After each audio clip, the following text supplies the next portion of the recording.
Telangana municipal ఎన్నికల్లో అధికార party Congress party హవా కొనసాగుతుంది. ఫలితాలు అనుకూలంగా ఉండడంతో గాంధీ భవన్ లో కాంగ్రెస్ శ్రేణులు సంబరాలు చేసుకుంటున్నారు.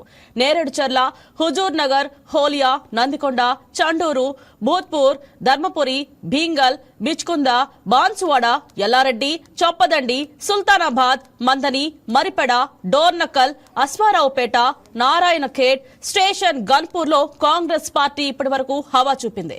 ఇక గడ్డపోతారం, ఇంద్రేశం, ఐజా, తొర్రూరులో కారు హై స్పీడ్ తో దూసుకెళ్తోంది. వడ్డేపల్లిలో ఫార్వర్డ్ బ్లాక్ గెలవగా దేవరకద్ర, అలంపూర్, కోహిర్, కేసముద్రంలో హంగ్ ఏర్పడింది. నారాయణపేట జిల్లా మద్దూరు మున్సిపాలిటీలో కాంగ్రెస్ విజయం సాధించింది. 16 వార్డులకు ఎన్నికలు జరగగా 9 వార్డులను కాంగ్రెస్ గెలుచుకుంది.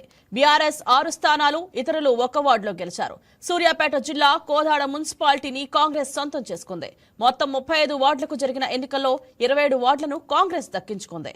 సంగారెడ్డి జిల్లా జహీరాబాద్ మున్సిపాలిటీలో మొత్తం 37 వార్డులకు గాను అత్యధికంగా 15 వార్డుల్లో బీఆర్ఎస్ అభ్యర్థులు విజయం సాధించారు. సంగారెడ్డి జిల్లా గుమ్మడిదల మున్సిపాలిటీని బీఆర్ఎస్ కైవసం చేసుకుంది. ఈ వీడియో మీకు నచ్చినట్లయితే లైక్ కొట్టి షేర్ చేసి మా వైకే టీవీ ఛానల్ని సబ్స్క్రైబ్ చేయండి.